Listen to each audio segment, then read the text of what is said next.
Graça e paz, gratidão damos a Deus pela oportunidade desse novo dia a gente poder meditar na palavra do Senhor, buscando intimidade, relacionamento, profundidade e amizade com o nosso Deus.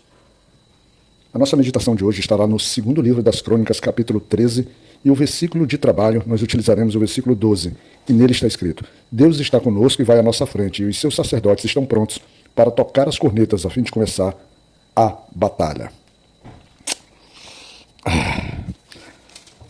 Nós temos aqui um cenário interessante, mas um cenário de luta. Temos um rei chamado Abias, que é filho de Roboão, que por sua vez é filho de Salomão, que também é filho de Davi. E Davi e o Senhor há uma relação de perpetuidade, ou seja, o Senhor tem um pacto com Davi, ou seja, tem uma aliança com Davi, em que define que os descendentes de Davi reinariam sobre o trono de Judá. É esse o contexto que nós temos. E do outro lado nós temos Jeroboão, que se levanta contra o filho de Abias. E ele coloca 800 mil soldados, né, das tribos de Israel contra 400 mil soldados de Abias, ou seja, 2 por 1. E o que ocorre é que ao ser cercado, ou seja, ao estar ali no confronto, não vamos dizer nem cercado, mas estar ali frente a frente no confronto, Abias ele sobe o monte Zemaraim e começa a fazer um discurso. E nesse discurso ele retoma a autoridade dos descendentes de Davi, né, para governar não só sobre a tribo de Judá, mas sobre toda a Israel.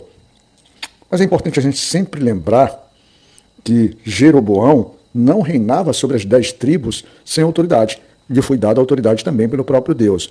O problema é que Jeroboão, ao receber essa autoridade, assim como muitos reis que receberam, esqueceu que o Senhor também deu para ele um compromisso, que ele obedecesse os estatutos, os mandamentos, a palavra do Senhor, andasse na retidão do caminho do Senhor, obedecendo suas leis, e ele seria confirmado, ou seja, ali como rei, confirmado, não só ele, quanto, vamos dizer assim, as gerações que sucederiam. Mas Jeroboão não faz isso. E Jeroboão, na verdade, ele começa um processo de idolatria, criando inclusive impedimento para que o povo, os sacerdotes, os levitas que foram expulsos ali, os verdadeiros levitas, foram expulsos e retornaram para Judá para poder oferecer sacrifícios em Jerusalém, reconhecer Jerusalém como local de adoração. Jeroboão não cria um local de adoração em Betel, em outros 2 ou 3 pontos, e especificamente cria o bezerro de ouro, ou seja, levando ainda mais o povo de Israel à idolatria, que inclusive é motivo do Senhor ter separado as tribos, que nasce lá no ponto de Salomão, mas que por respeito e amor a Davi, a aliança que tem de Deus com Davi, as coisas ainda são mantidas com 2 reinos, o reino principalmente de Judá, né, com representatividade envolvendo ali Benjamim até Simeão, sobre o comando de Davi, ou o comando da linhagem de Davi. Olha só como é que é ter todo o processo. E aí Abias, o interessante, que esse capítulo, ele tem um paralelo no primeiro livro de Reis 15. E quando a gente está lendo Crônicas, você não tem muito sobre a personalidade do que foi, se Abias foi bom, se Abias foi ruim, né? Porque Abias, quando está falando ali, ele está falando coisas em que a linhagem de Davi é que possui, por exemplo, autoridade, né, para poder governar sobre as tribos de Israel, e ele vai dizendo mais.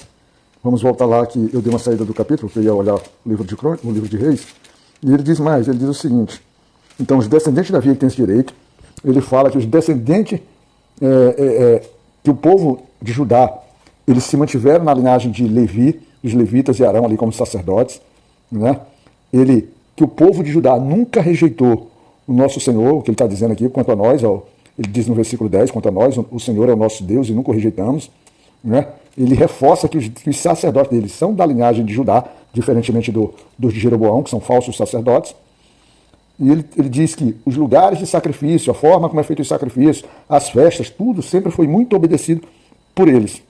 Ou seja, eles têm, todas as condições são verdadeiramente a linhagem que deve reinar. Mas eu volto a dizer aqui ele está num contexto de guerra, porque Jeroboão é uma linhagem naquele momento escolhida também pelo Senhor para governar sobre as 10 tribos. Ou seja, apesar de Abias estar trazendo todo esse contexto, que são verdades, ou eram para ser verdades absolutas, mas nós temos aqui um contexto um pouquinho diferente.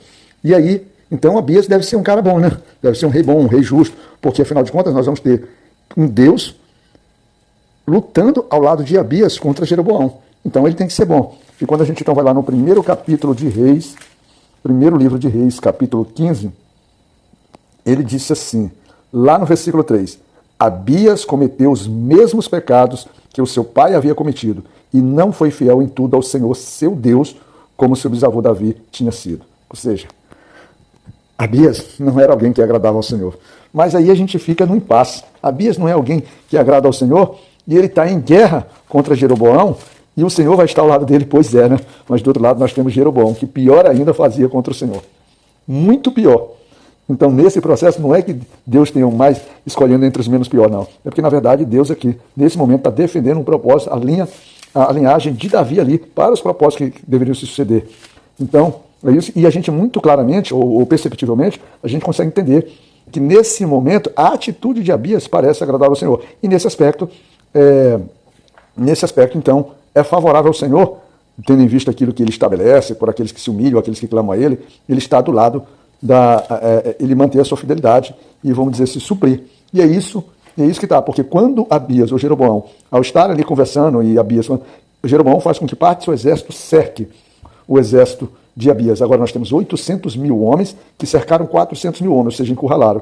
E aí a resposta do Senhor, ou o Senhor vem em socorro aos soldados, ao exército de Abias, que diz assim, ó, lá no versículo 15, quando a gente leu aquele versículo inicial, ele fala, né, que os sacerdotes estão prontos para tocar as cornetas, ou seja, Abias está ali com os sacerdotes. E no finalzinho do 14,